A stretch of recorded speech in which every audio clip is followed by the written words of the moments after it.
this, but we're just going to repeat ourselves one more time. Thanks for joining. We're going to get started here in a minute. And in the meantime, you'll notice that you are muted, so we cannot hear you, but hopefully you can hear us. We only do that to limit background noise because it can get pretty loud pretty quickly. But we do want to hear from you with questions or comments, so please use the chat box to do that. If you scroll to the bottom of your screen, a little bar will pop up. You can see a little chat logo. You click on that and the chat box opens up and you can introduce yourself on there, ask questions throughout, and hopefully we'll be able to get to those. So I'm going to just start us off before handing things over to Alice and Anat. This is a part of what we're calling the Spotlight series with Jewish Voice for Peace, where every month we're spotlighting or featuring a different network of members within JVP. We started out with rabbis. We did that in January. And then in February, we had artists. And this month is health workers. And next month will be academics. And so each month what we do is we have a webinar, and there's also a newsletter that goes out that kind of features and explains some of the work that this group of members within JVP does. And it was really fun to do this with the health workers, the Health Advisory Council, because as Alice I'm sure will explain, the Health Advisory Council already has a series of webinars that they put on. So this worked out very nicely to sort of combine the Health Advisory Council webinar series with the Spotlight series. And with that, I'll put in the chat a link, www.jvp.org/spotlight.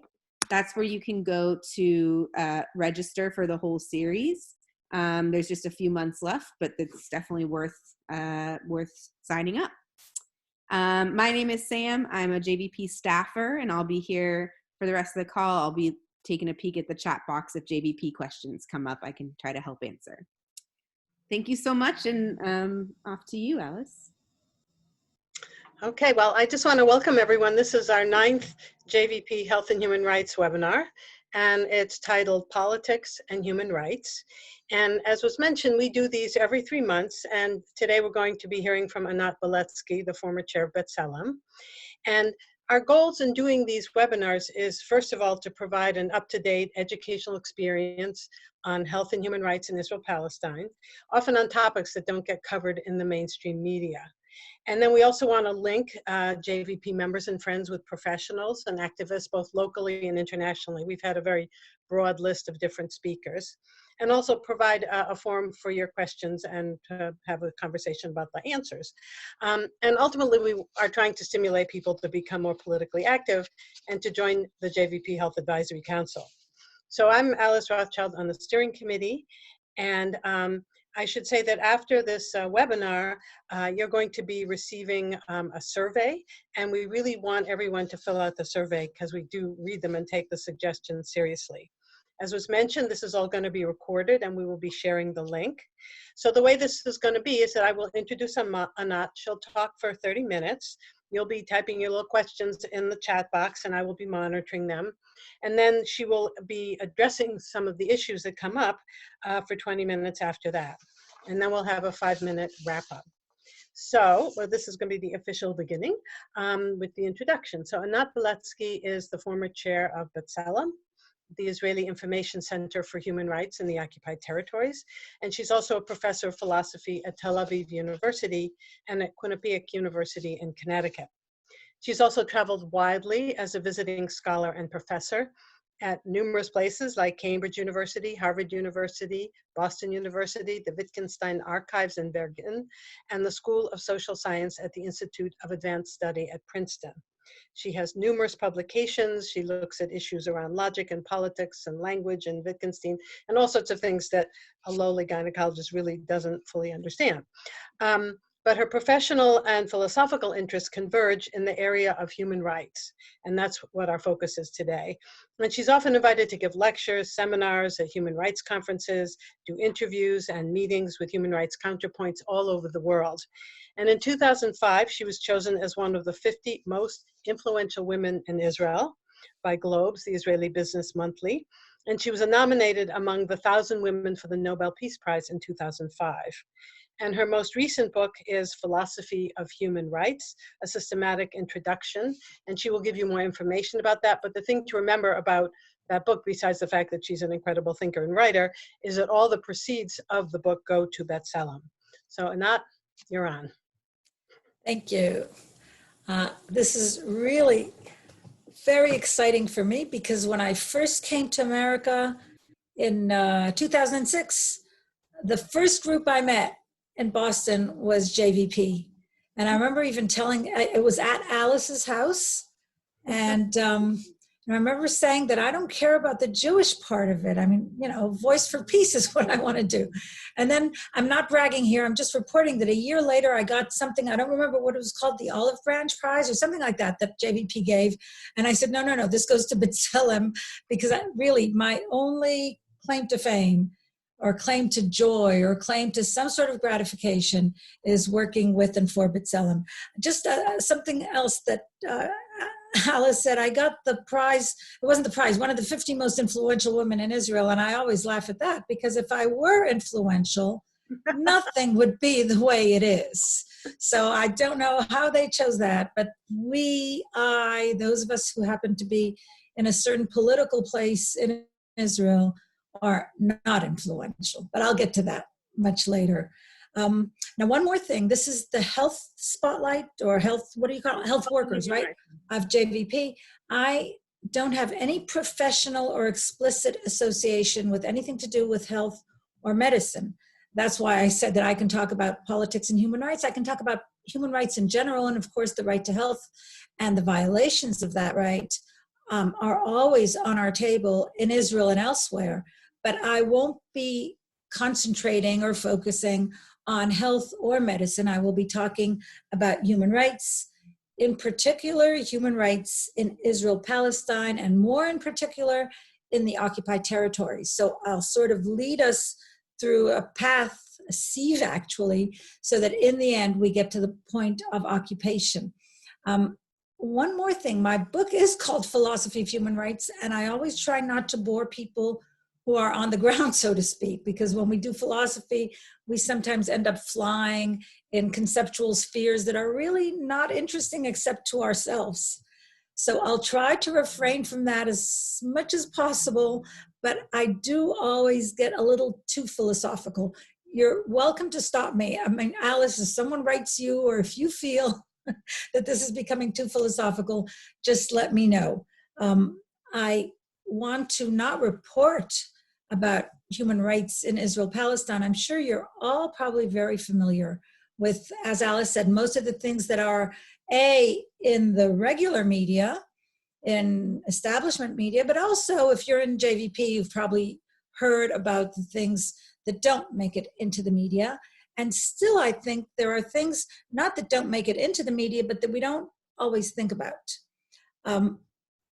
So let me go immediately to the title, Politics and Human Rights, and set the stage for a moment. Why would it even be questionable to put together those two concepts, politics and human rights? I think most of us, when we think of human rights, we think that has to do with politics.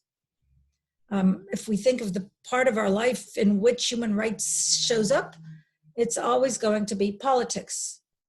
And the interesting thing is, when you talk to professionals in the organizations, in what some people call the human rights industry, and even if you don't think it's an industry, the human rights community, what you often hear, and what is really problematic to me, is the claim that human rights are not political.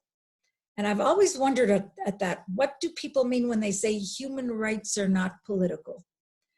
Well, if you go back to the first official human rights organization, the Red Cross, their big thing was to say they were not political.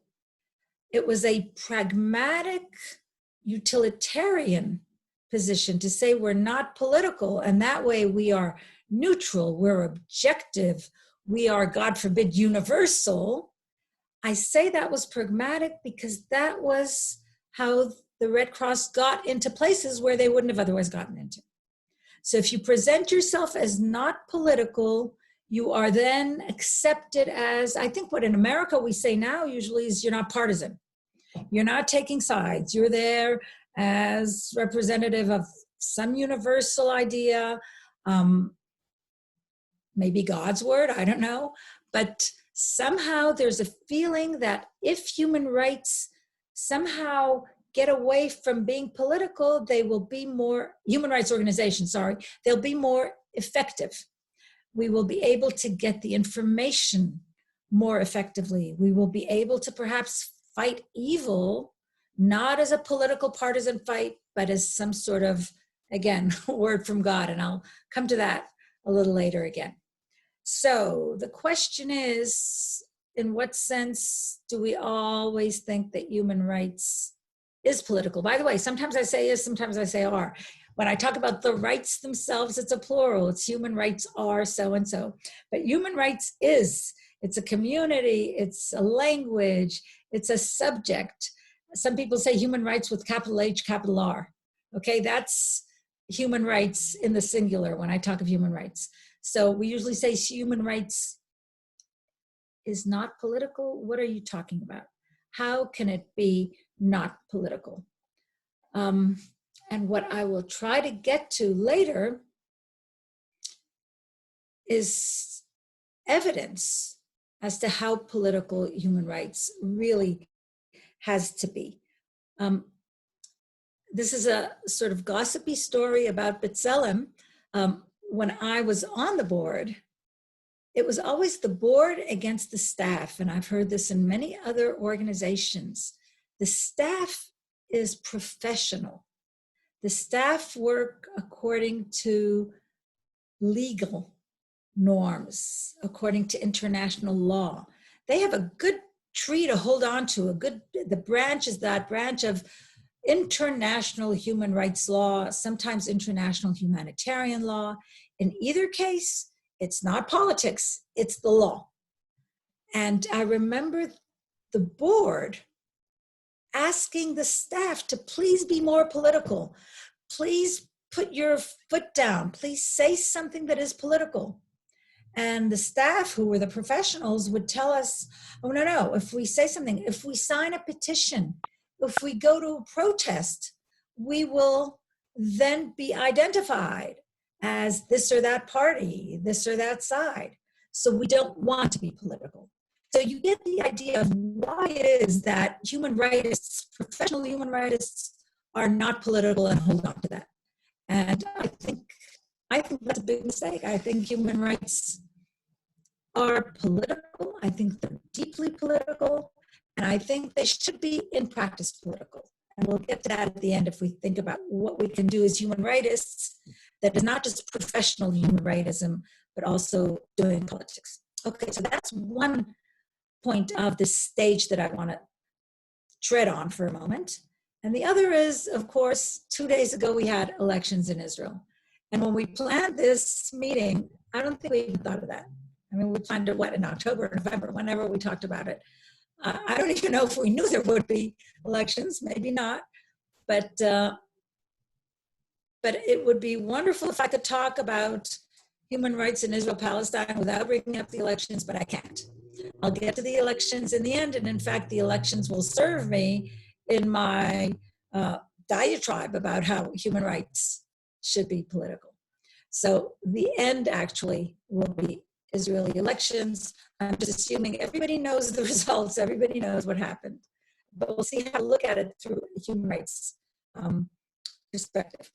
Okay, so let's dive in. When we talk about human rights in Israel, Palestine, and when we talk about violations of human rights, and when I talk about violations of human rights, it's violation of human rights law, which is international law, and violations of humanitarian law, which are the laws of wartime, usually Geneva IV, but not only Geneva IV.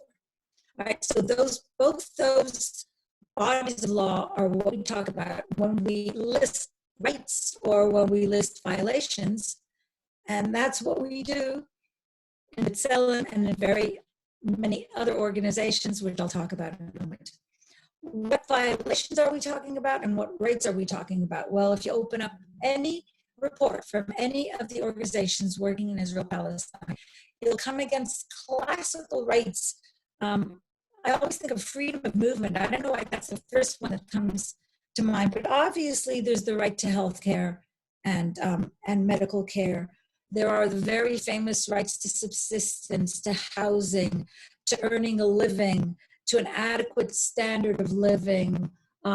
There are rights to work, right to education. When we think of Palestine, right to a family life, right to compensation for harm. And then there's the violations. There's killing of civilians. Alice asked you to put it up. I hope you did that. The two sites from B'Tselem. So one of them is the B'Tselem 30-year anniversary, which put up one case study or one case for every year that B'Tselem's been around. So for 30 years. And if you look at that list, it's all people who were either killed or injured. Their life or their physical well-being was violated, and they're all civilians. So that's one of the big violations that always shows up when we talk about Palestine. But there's also home demolitions, administrative detentions, torture, expulsion, using human beings as human shields, and on and on. I'm really just assuming that you've all heard this list, both of the rights and their violations. And then the question is, what does a human rights organization do in the matter of these rights and violations?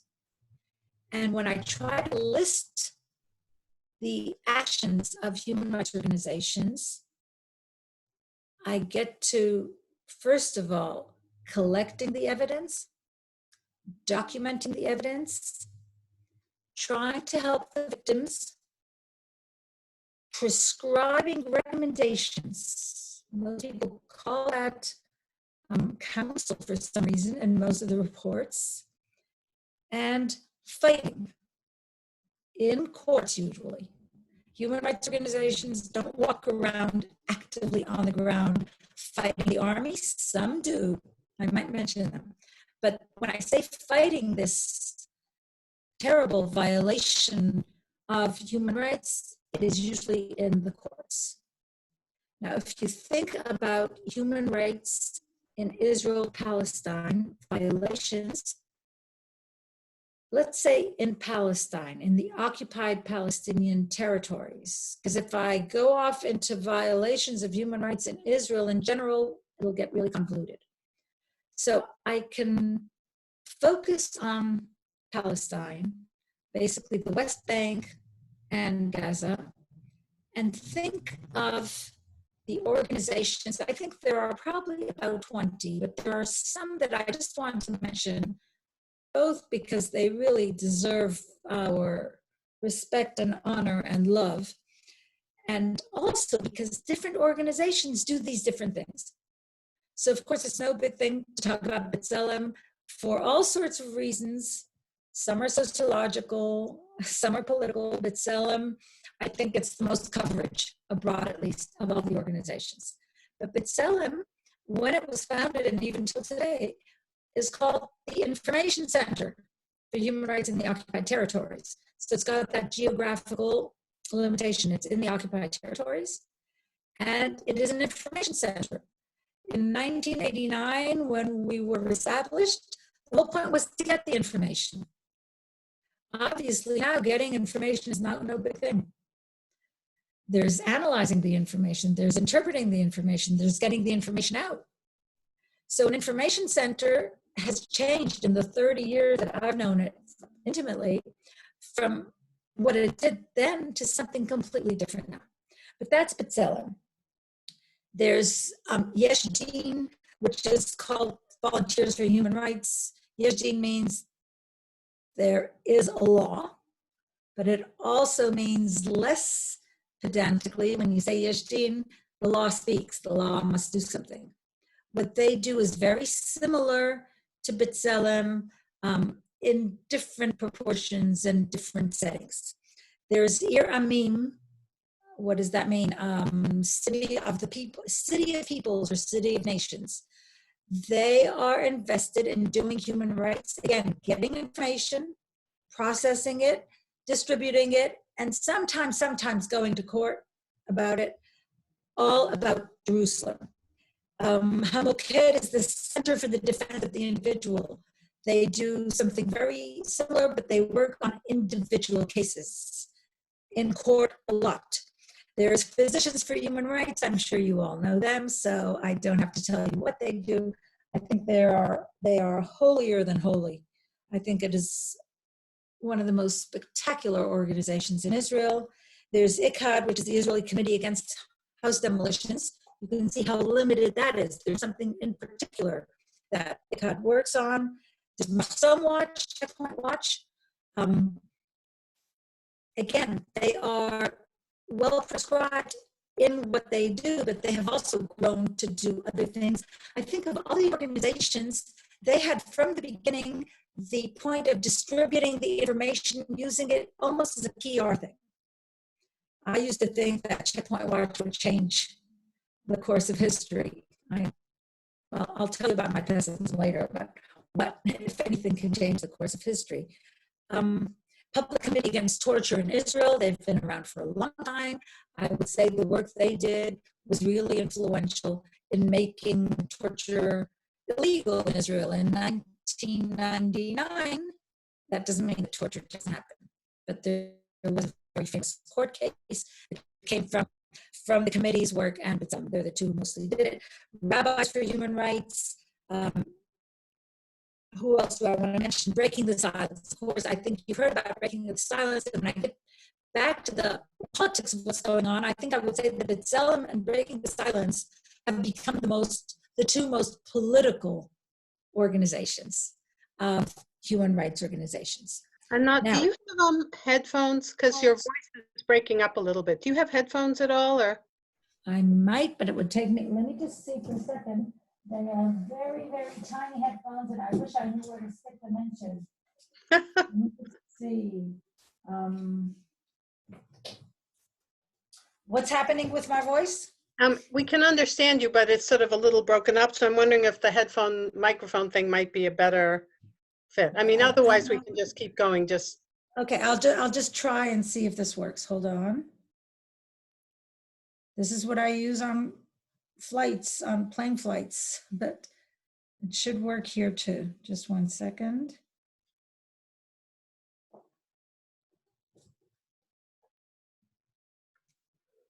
They're tiny headphones, so I don't know if they'll be good. Let me just try.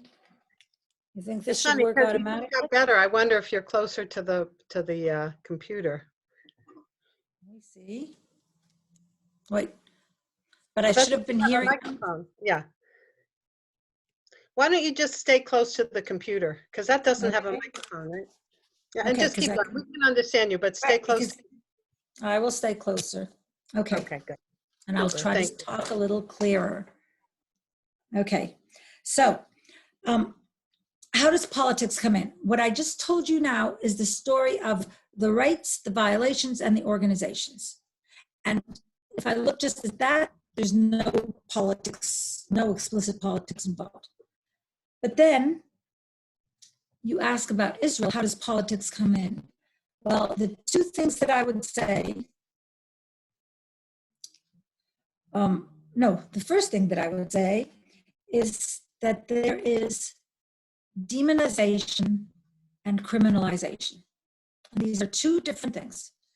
Demonization is what is the rhetoric of politicians, usually, not only, but usually politicians, making the human rights organizations be perceived as traitors, as betrayers of the state, or of the nation, of course, because in Israel we are a nation of Jews and thereby a Jewish state. So this demonization is interesting. It goes on in the media, it goes on in public. The discourse just picks up this idea that human rights organizations in general are traitors, I really remember how for years that mantra, death to the Arabs, was just so common. And then in 2014, maybe some people remember this from earlier on, but in 2014, the summer of 2014, in the assault on Gaza, what we heard all the time, and it was new to some of us, was death to the left or death to the leftists. And it was an interesting move from death to the Arabs, which everybody was used to, not that it's any better, to death to the leftists. And then that went on to death to B'Tselem, death to breaking the silence. So that's what you hear in the general conversation. I call that demonization. But there's also legislation. And legislation is, I don't even know if it's more or less consequential, but what you see are the Knesset members attempting to pass all sorts of laws that target human rights organizations. Some of them have been stopped. Some of them have been ameliorated. The very famous one is called, I think, the Transparency Law, where they did pass the law that said that any NGO, any organization, any not-for-profit organization has to report on the funding it gets, if it gets more than half its funding, from outside governments. Not from outside funding in general, but outside governments. And there are 27 such organizations, 22 of which are human rights organizations. All the settler organizations get their money from abroad, but not from governments. That's private money. So they're not in there. And what the law said was not just that you have to report on that, but in every single piece of communication that we put out, whether it's a video, whether it's a letter to somebody, whether it's a Twitter, a little tweet on your Twitter account, you have to at the top say, I get my money from, and you have to list the governments that you get that from. So that's law, that's legal, and that's pure criminalization. So that's one way of politics really stepping into human rights work. The other thing is the main point that's moving me now, and that's what I've been working on for a long time. And I think finally we've gotten the human rights organizations on board, but this is somewhat intricate. So let me just say the following. The whole point is to make the occupation a violation of human rights. Now you might say, well, what else is new? Of course the occupation is a violation of human rights. Well, believe it or not, the occupation is recognized by all of us, all the human rights organizations, as the framework within which we're working. B'Tselem is the Information Center for Human Rights in the occupied territories. So there's the word occupation there. But nobody ever talked of the occupation as being the violation of human rights. It's always that list of rights that I mentioned. And that list is then elaborated upon, and you show how certain rights are violated in the framework of the occupation. But it's not the occupation itself, which is a violation. Not only that, the word occupation sounds like a temporary situation. This occupation has been going on now, we're now 2020, we're now at 53 years. We just celebrated the 50th anniversary of the occupation 3 years ago. How temporary can that be? How can you treat that as something temporary? Well, if you look at international humanitarian law, an occupation is recognized, a military occupation is recognized, and not only is it recognized, it's legitimate and legal. That's what international law does. It tells countries who are engaging in occupation what they must do while they are engaging in occupation. And it never tells them that the occupation itself is illegal, illegitimate, or criminal. So this is a crazy idea, to think that what we must be fighting against as human rightists are not the violations of particular human rights, which of course, but we have to be fighting against the occupation. And nobody in the human rights community ever said that, or very few ever said that. In fact, I'm trying to remember, I think we once had an argument in the board of B'Tselem whether we should talk about the occupation as a violation, and everybody said no. If you care about international law, then occupations are legitimate. It's what you do inside the occupation that might be illegitimate. So for instance, everybody's willing to accept that the settlements are criminal. They're all violations of international humanitarian law, of Geneva 4.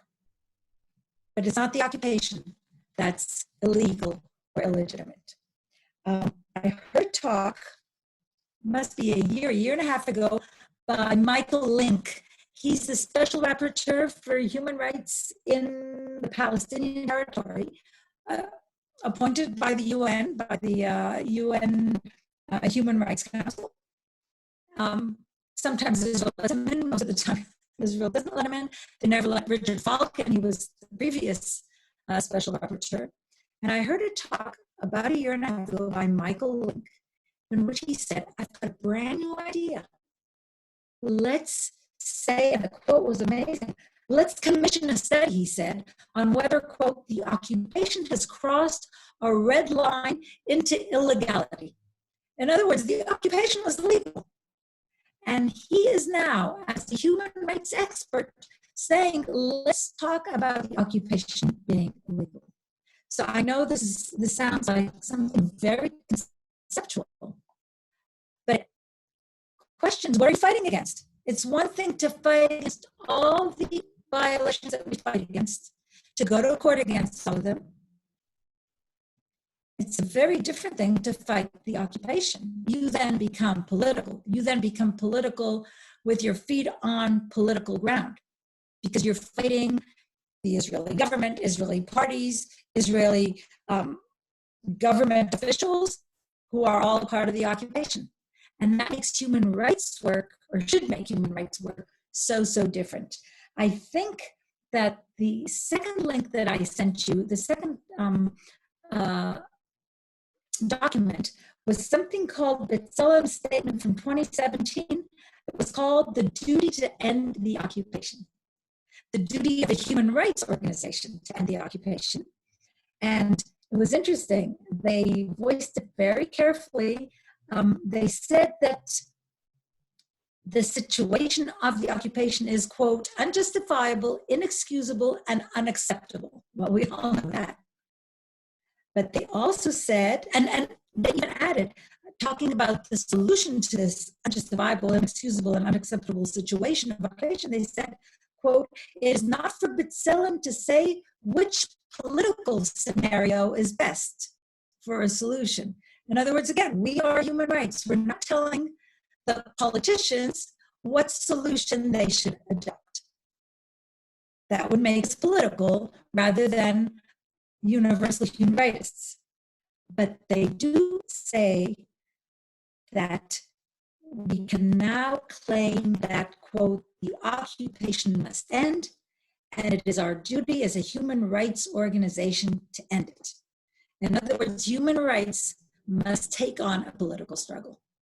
And this is 2017. Think of how many years we existed before they said this, that the occupation is what you have to fight against, rather than merely, not that that's small, human rights violations. Okay, so I know that sounds conceptual, but I think B'Tselem itself and most of the human rights organizations in Israel have finally realized that we have to get into the political fight completely, not just the legal court fights, but into politics itself. And how am I doing? I was just going to say, how am I doing for time? Okay, so that brings me to Israeli elections, because I really want to look at Israeli elections now through the prism of what I've said about human rights and fighting the occupation. So I assume you all know the results. We're now at 99% of real results. At this point, they're saying Bibi and his cohort have 58. I don't want to say Gantz and his cohort, but I'll say the other guys have 54 or 5, and Lieberman, who's some sort of balancing point here, is at 7. The first night of the results, we were all devastated. Everybody said, there goes BB again. He's in charge again. He's got the largest party again. And his big bunch, his camp, have the majority, might have over 60. Well, they don't. They never did. They had 59, and now apparently they're down to 58, even though, don't hold me to it, it might go up to 59. They don't have the 60. The way it was presented and the way everybody's presenting it, and now I'll start talking a little faster, is that you've got the right, that's Likud, Bibi's party, religious parties, and the extreme right party, Yamina. That's the 58. Most people talk as if there's the other side, and they usually call it the left center. And that left center is Gantz and his party, second party in size. The last bit of labor merits, which is now down to 7, what people call the Zionist left, and the joint Arab party, which has either 15 or 16. We're now wavering between 15 and 16. Now, if you look at it that way, the way I just described it, you'd think that Israeli politics is split down the middle. Half of Israel's citizens are on the right and the other half center left. Another way of saying it is that half are pro-Bibi and the others are against Bibi. Another way of saying it is that you have the right religious bunch who are willing to accept corruption, the banana republic that we've become, and the center left insists on some modicum of a democratic liberal state, rule of law, separation of state and religion, stuff like that. So there seems to be sense in looking at these two camps. And I want to say that that doesn't make sense. I want to say that that's how everybody's presenting it, and that isn't how I would like to present it. Not my own contribution. This is how a bunch of us look at it very differently. If you read Gideon Levy, that's basically what you'll see is the following. Almost all of Israel is Jewish. Jewish supremacy, some top value given to the idea of a Jewish state. And that covers the right, the religious parties, and the center left, Gantz's big party. All of that is, call it center right. But the point of that center right is the Jewish state being the highest value, and here's the point, continuing with the occupation under other names, sometimes more annexation, sometimes less annexation. All of them say we will never leave the settlements. This is most of Israel. It's not half of Israel because it includes Gantz's party. I'm not going to say anything about the 7 seats peopled by labor merits. That's the last gasping breaths of what used to be called the Zionist left. And all I can say about that for the moment, I hope we talk about it later, is that if you do some work, you realize that that's an oxymoron, Zionist left. So if they insist on their Zionism, they're not really left. If they insist on being left, they sort of give up on their Zionism. But that's 7 seats. The amazing thing. So we need to wrap it up to get to the Q&A. Yep. So I've got exactly 2 more sentences. The amazing thing is the Joint Arab List. The Joint Arab List had 10 seats in the April elections, 13 seats in the September elections, and now 15 to 16. I would say that this is much more than a silver lining. It's the only way to imagine that there might be some light at the end of this very dark tunnel, because it is the list that speaks to being Jewish and Palestinian together in that very, very terrible place at this point. Thank you. So thank you. When I am looking, there's one question that's come up, and then I have a question as well, and people should feel free to be typing their questions. There was one question about the coronavirus and what the Israeli government is doing, and is there politics involved with that, and who gets to be tested? I'm sure there's a whole broad thing going on. I don't know I haven't heard anything. So that would be the first question, if you have any comments about that. And then my question has to do with what is the task of people internationally in terms of supporting human rights organizations, and how to have, or is there any hope that brings some movement? Because over the decades that we've been doing this work, it seems like it goes from worse to worse. So can you address those two things? I don't know if you have anything to say about the coronavirus, but. The coronavirus, not much, except, well, I'm a cynic anyway about the coronavirus anywhere, not just in Israel, Palestine. And I know many of you probably know much more than I do, because you do come from the health perspective. I think the panic, so to speak, in Israel is not anything like I hear of it in other places. I know that people are being quarantined when they come in from a certain list of countries. The obvious suspects, the natural suspects. I mean, it's Hong Kong, South Korea, China, Italy. Maybe something's changed today, but that's how it was 2 days ago on Monday. I just want to say one thing about panic. When we had the first Gulf War, Israel was in a panic. They handed out gas masks to everybody. Some of us refused to take the gas masks because we didn't want to participate in what we thought then was a manipulated panic. I'm not smart enough about the coronavirus, about the corona phenomenon to say whether it's a manipulated panic. I doubt it, or at least I can't figure out who's manipulating it exactly. Whereas then we knew exactly during the first Gulf War why they were manipulating, why they wanted us all to wear gas masks. So I don't know about the coronavirus, at least from what I'm getting from friends, much more than newspapers. I'm seeing much less panic than in other places. Which is interesting. I wonder if it means that Israel's less, I don't know, but I would have to look that up. That's interesting. And in terms of what internationals should be doing and what kind of hope there can be in relationship to supporting human rights organizations? That's interesting. We used to think for many years that it was only international pressure that would change anything. That, of course, brings us immediately to the question of BDS, of the boycott.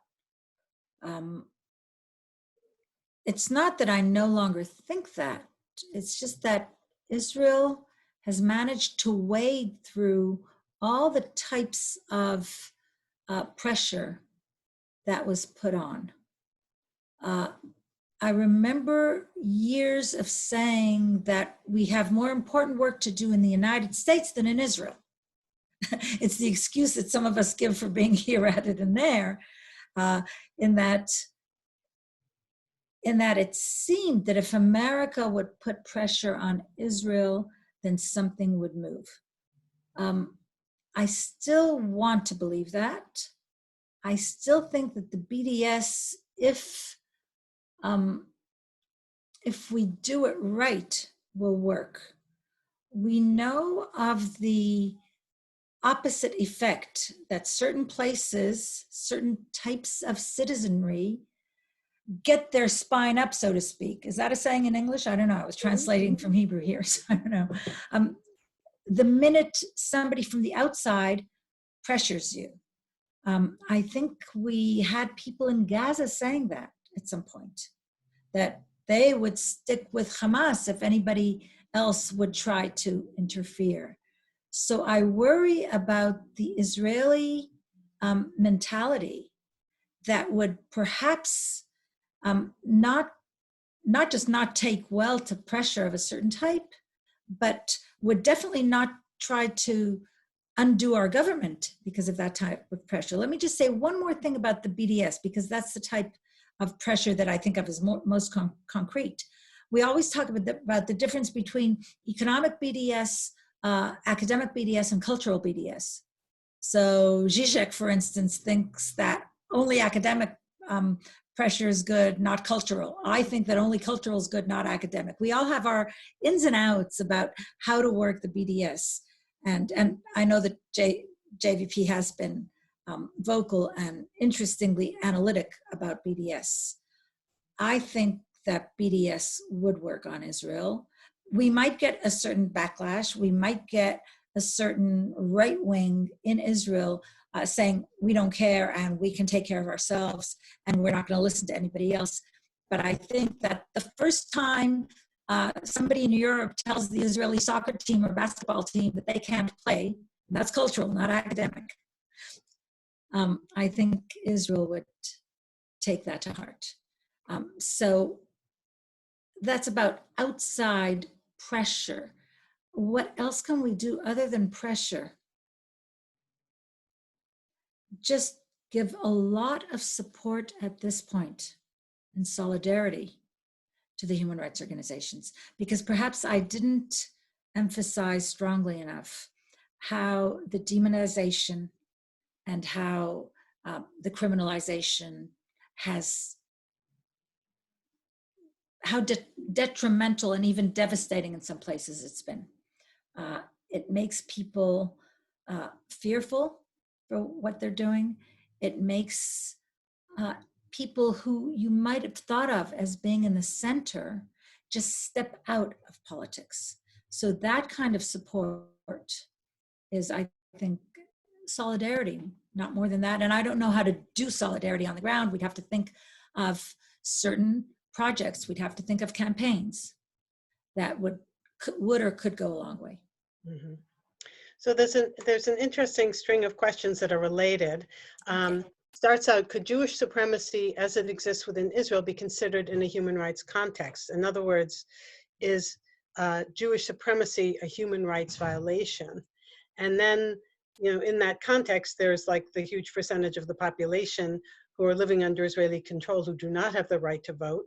And that's potentially a human rights violation. And so then the question went on. The question is what human rights people are doing to prepare for Israeli violations of Palestinian health rights. Okay, this is going in a different direction, but the whole question of could Jewish supremacy and the suppression of the Palestinian population's right to vote be considered a human rights violation? That's a wonderful question. On a very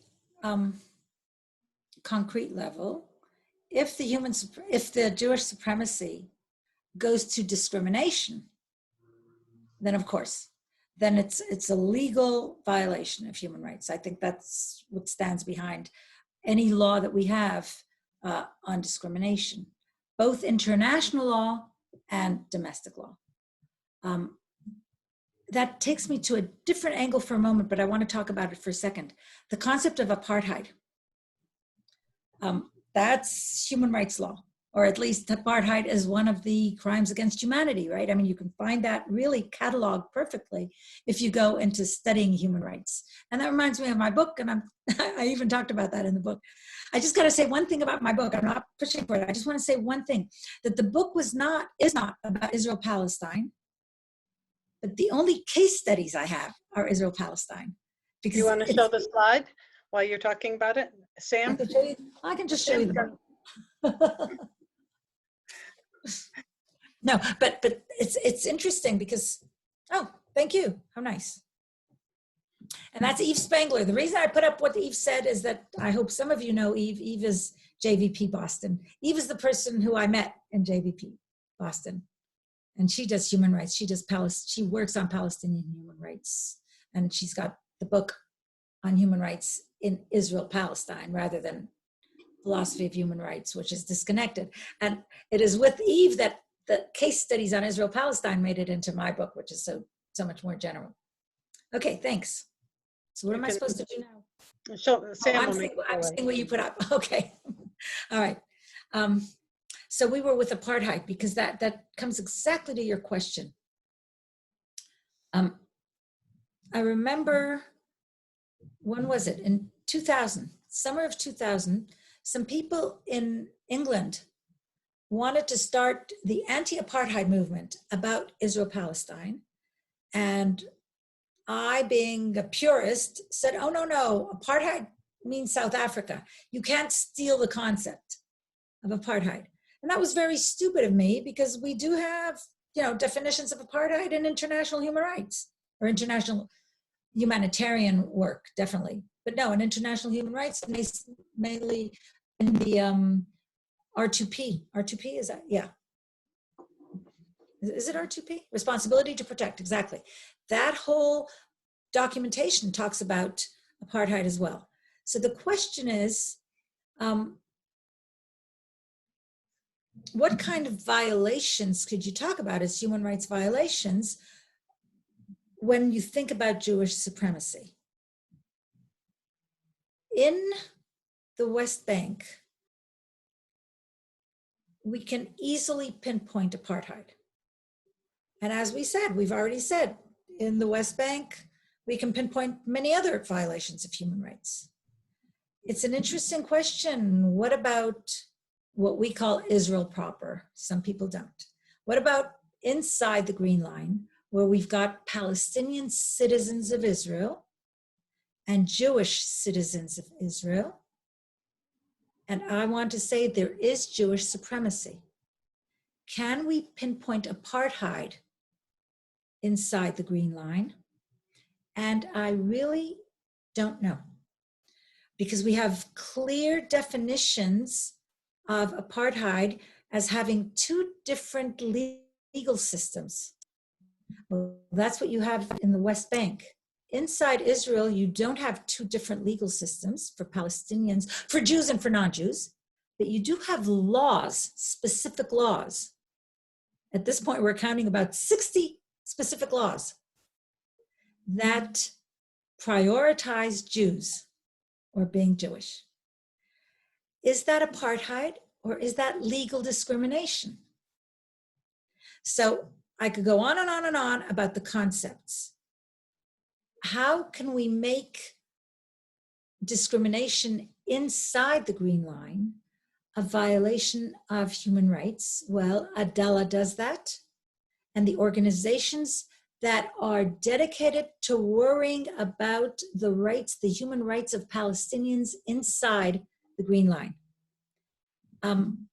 I find their work to be fascinating, because they work around the problem of great conceptual definitions.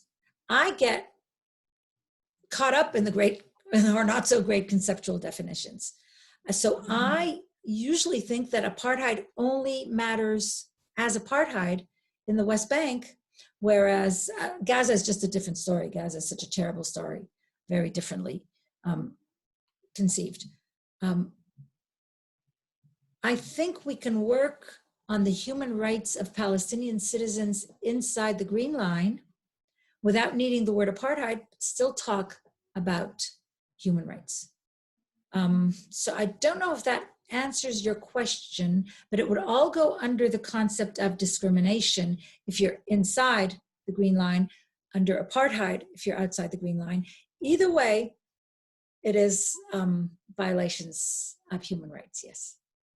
I think that gives us a lot to think about. That was too long-winded, sorry. No, it's fine, it's fine. Unfortunately, we're at like 5 of, and I have a couple of things I need to say, and there are a couple of good questions. So let me say my endings, and then if we haven't hit 6 o'clock, we'll hit another question. So I just want to thank you so much, because it's wonderful to hear you thinking in real time about all these really challenging, hard questions. And also all the work you've done at B'Tselem, and all the work of B'Tselem is really important for us to acknowledge. It's the kids, as I call them. It's the staff. They do the work. The board sits around and talks and thinks and whatever, and tries to be more political. Well, talking and thinking is really important.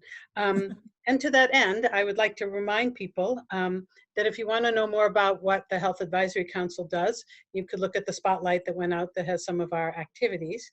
And we're going to be having a virtual meeting for everyone who's on the email list, and we'll be updating that list to include everybody who's been here today. So this is going to happen where we're going to do a short presentation about our work, and then have an open conversation where people can actually speak with each other and not just click on links. And so that's going to be coming up on April 2nd at 6 p.m. Pacific time, 9 p.m. Eastern time. So, watch for that email, because it's a way for people who want to give us more information about what they want to do and join the group and all that kind of stuff to actively do that. And as an example of one of the projects that we've just come into deciding to do, there is a neonatal intensive care unit. I'm just going to put a link in here. That we will send out this information to everybody who's here, but there's a neonatal intensive care unit in Shifa Hospital in Gaza City, and not mention how Gaza is just a whole nother level of catastrophe. And believe it or not, they have an ultrasound machine that has failed after 7 years, and there's a group that's raising money to replace the ultrasound machine, which is, this place delivers 1,000 babies a month. The idea that they wouldn't have an ultrasound machine is just shocking in modern day medicine, because this is a basic piece of equipment. So there's an Italian group called the New Weapons Research Group, which is nonprofit, and it's researching and working to alleviate the impact of war on the lives of people of Gaza. So we're hoping that people will donate to this group to be able to buy this ultrasound machine. And when you do that, indicate that you're a JVP member, because we're trying to figure out if we actually have an impact on raising this money. The other thing in the future coming up, our next webinar is in June.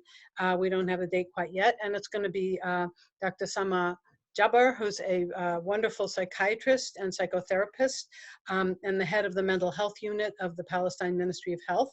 I think she lives in East Jerusalem, and she's also an assistant clinical professor at George Washington University, and she's written a book called Behind the Front Lines. So she's a very interesting woman. So that will be coming up. And then we really, really want people to do the survey, because we actually pay attention to your answers, and it will also have that link that we've talked about. So I'm going to give Anat the last word. Do you have some final advice for us as activists in the US and people who want to honor the Palestinian call for BDS and also want to support human rights organizations in Israel? What's your final message here? Okay, well, actually, my final message is an answer to a question here. Somebody wrote, I'm just looking for a moment at the chat. There are a lot of questions there, and Maxine, you wrote, and I love this, isn't BDS a Palestinian call, and we should be letting them define it? That's such an important question. Yes, we should be letting them define it and letting them lead it.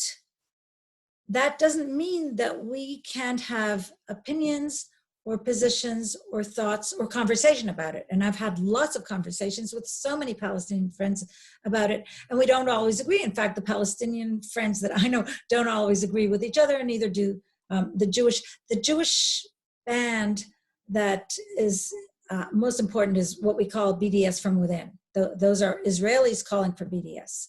By the way, those of them who are in Israel, who don't have the wonderful luck that I have to be in Boston, are being hounded. Some of my best friends at the university have been denied promotion because they are labeled as pro-BDS. So they're paying a price. But back to your question, again, for me, the point is solidarity. Now, does solidarity mean that you do what the party that you are solidarying with tells you to do? I don't know. I don't want to start defining solidarity here. What's his name? Appia has a wonderful book on solidarity. What does that entail if I say that I am trying to work with BDS? Do I have to accept everything? Do I accept a part of it? The whole BDS question is interesting, and the internal Palestinian conversation about it is fascinating for me. Yes, they should lead it, they should define it, but I can say, this works for me, this doesn't work for me, this makes sense, this is consistent. I happen to be a logician, so consistency counts for a lot for me, but I recognize that there are contradictions and paradoxes. I know I sound like a boombox about this solidarity thing. The point is what you do for solidarity. That's why I emphasize that what we can do, those of us who are here who want to show solidarity for human rights in Israel, what does that mean? Write them a letter, donate money, come when we have a protest march, all of these things. I worry about BDS that we think it is more successful than it really is. And that's why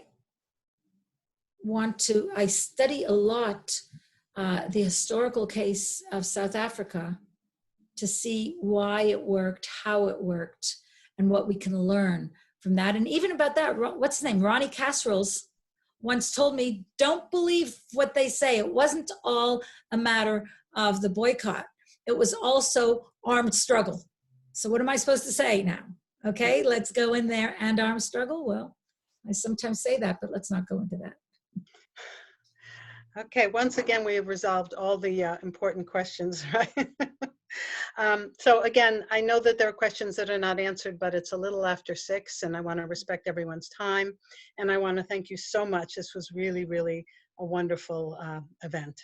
And take care. Thank you so much. Thank you. Thank you. Bye. Bye-bye. Thank you.